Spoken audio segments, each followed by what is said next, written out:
Bonjour, bienvenue. Nous parlons de ce thème clé qui est l'entretien annuel de performance. Comment on peut préparer cet entretien qu'on a avec son manager pour que ça se passe au mieux? Alors nous recevons Olivier Le Tertre. Bonjour et bienvenue Bonjour. avec nous. Vous êtes un manager opérationnel et puis précisément vous dirigez une start-up qui s'appelle Friend, qui fait de l'informatique décisionnelle, qui est une start-up européenne. Et alors, cette situation de revoir chaque année comment vos salariés ont atteint leurs objectifs, eh bien, ça, c'est quelque chose que vous connaissez bien et dont vous allez nous parler. Quelle est votre expérience de ce moment-là de management? Alors effectivement, j'ai eu pas mal d'opportunités de faire passer des entretiens d'évaluation donc de fin d'année et dans différents pays. Et c'est quelque chose donc que l'on doit mener de manière professionnelle. Et là-dessus, donc, je pourrais vous expliquer les différentes méthodes si ça vous intéresse et quelques anecdotes aussi sur tenir compte des différences de culture par rapport à la façon dont on conduit D'accord. l'entretien. Il y a une méthode vraiment spécifique?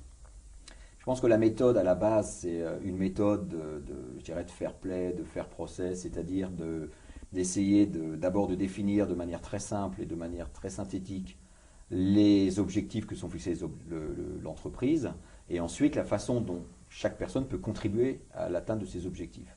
Donc si vous êtes dans un département vente ou un département finance ou un département technique, Oui. vous n'avez pas les mêmes moyens, les mêmes bras de levier pour atteindre les objectifs de l'entreprise.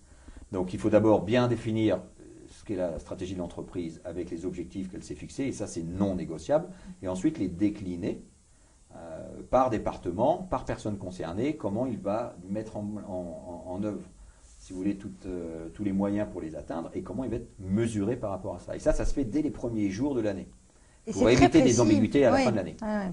Alors, inutile de faire le bilan en fin d'année avec quelqu'un à qui on n'aurait pas posé des objectifs précis. Alors après, c'est le problème enfin, vous allez entendre parler de notes de gueule ou de choses comme ça. Et c'est vrai, je pense que à partir du moment où on met au début de l'année les éléments sur lesquels le salarié va être mesuré, Oui. d'abord il y voit clair sur quelles doivent être ses priorités. S'il y a une rémunération qui est attachée ou une promotion qui est attachée, ça, il va mettre tous ses efforts là-dessus, donc il faudra le focaliser là-dessus et pas lui donner des missions qui doivent être, je dirais, relativement loin de ses objectifs. Et puis, troisièmement, c'est partager avec cette personne-là ce qu'on attend de lui sur l'année.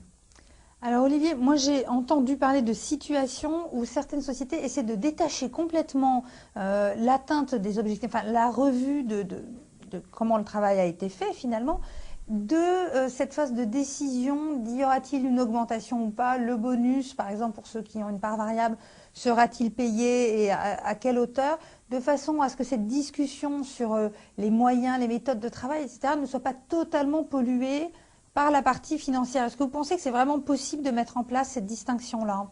Alors, peut-être que ça existe dans certaines sociétés. Moi, je pratique plutôt l'atteinte des objectifs attachés à des paramètres, ces paramètres étant liés à des rémunérations, pour n'importe quel poste. Mhm. Même pour des postes, je dirais, sédentaires, avec des gens qui n'ont aucune relation, par exemple, avec les clients ou le business. Je pense que c'est important qu'une société aligne l'ensemble de son personnel Mhm.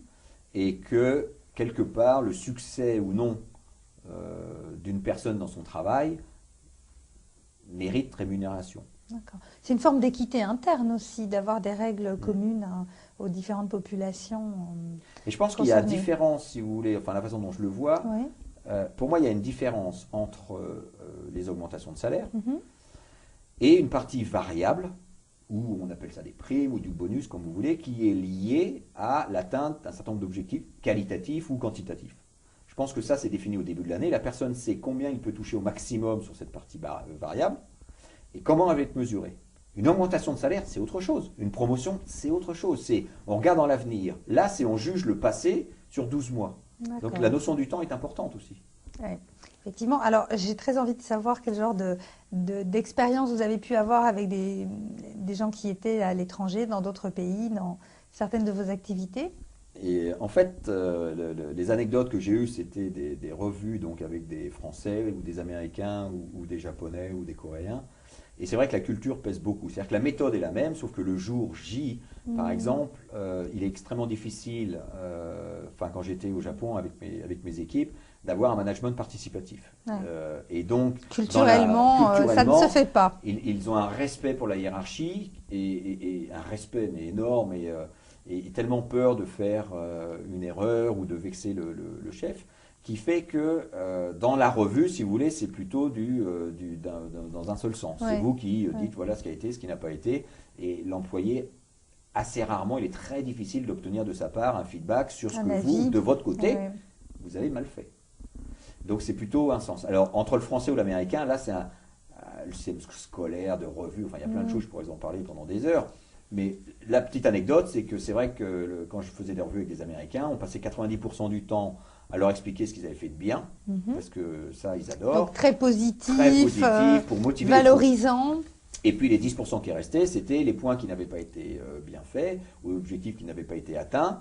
Et là, on disait, voilà, il faudra travailler un petit peu là-dessus pour l'année prochaine, se focaliser sur 2 ou 3 points et améliorer les performances. Et en revanche, chez un Français, vous faites la même chose en France. Alors, d'abord, en France, c'est plutôt 90%, voilà ce qui ne va pas, voilà, on se plaint toujours, nanana, et 10%, mais au fait, ça va bien quand même. Dans les deux cas de figure, vous pouvez donner, par exemple, 60% de la prime. Alors maintenant, vous changez, vous mettez le Français qui dit à l'Américain pendant 90% du temps, ça va pas, ça va pas, ça va pas, et là, la personne pense c'est angoissant, qu'elle va être licenciée le lendemain.